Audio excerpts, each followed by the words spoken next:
J'essaie de reconstituer en peinture ce que voit l'œil en fait. C'est vrai qu'au départ j'étais moins réaliste et puis c'est vrai que il y a aussi un désir de créer quand même une sorte d'illusion quoi.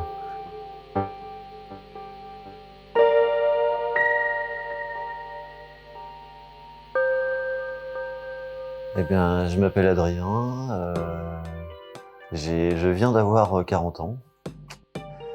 Je suis peintre, professionnellement depuis plus de 15 ans maintenant, mais j'ai toujours peint toute ma vie quoi.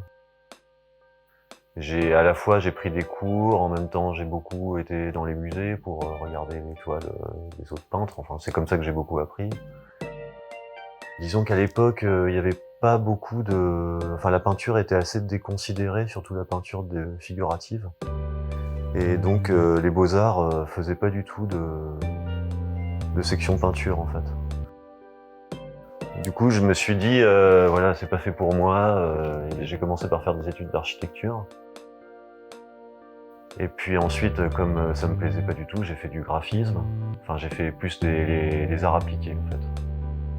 Puis quand je suis arrivé au bout de mes études, j'ai compris que j'étais vraiment fait pour la peinture au fond, quoi, même si c'était un peu plus difficile que les autres voies. Quand on prend une photo, en fait, l'appareil photo, il a tendance à écraser les couleurs un peu.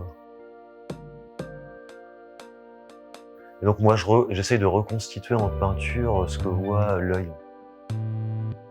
En fait, quand on regarde... en fait, pour moi, la photo, c'est vraiment une prise de notes.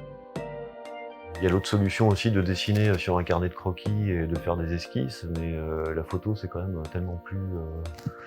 Enfin, il y a ce côté immédiat, et puis surtout, je peux prendre...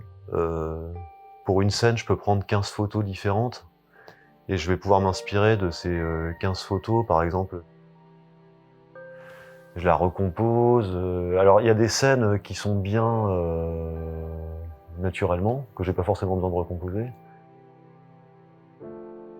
Par exemple, si on prend une scène en contre-jour en photo, eh ben, on va voir l'intérieur, enfin une scène d'intérieur en contre-jour, on va voir un intérieur très sombre, et puis on va voir les fenêtres toutes blanches à l'extérieur en fait. On va voir une sorte de blanc. L'œil humain peut le voir, mais l'œil de l'appareil photo ne va pas le voir en fait.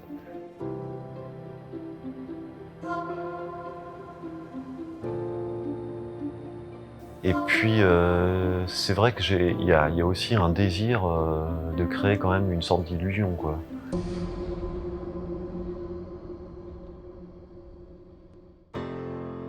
Comment dire, qu'on sente les textures quoi, qu'on ait envie quasiment de toucher les rochers.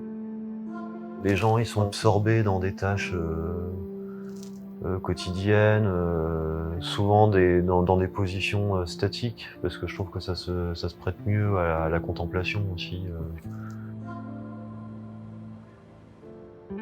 Quelqu'un en train de contempler, on regarde quelqu'un en train de contempler quelque chose. J'aime bien que le temps qui s'écoule à l'intérieur de la toile soit assez long aussi. Donc c'est pour ça que les gens sont souvent soit allongés, soit assis en train de lire un bouquin, de regarder leur smartphone. Après, moi j'aime bien effectivement qu'ils regardent leur téléphone dans des paysages assez grandioses. En fait, c'est le seul lien avec la modernité en fait qu'on a. Il y a aussi leurs vêtements. Enfin, récemment, j'ai surtout peint des paysages où il y a assez peu de traces de la modernité.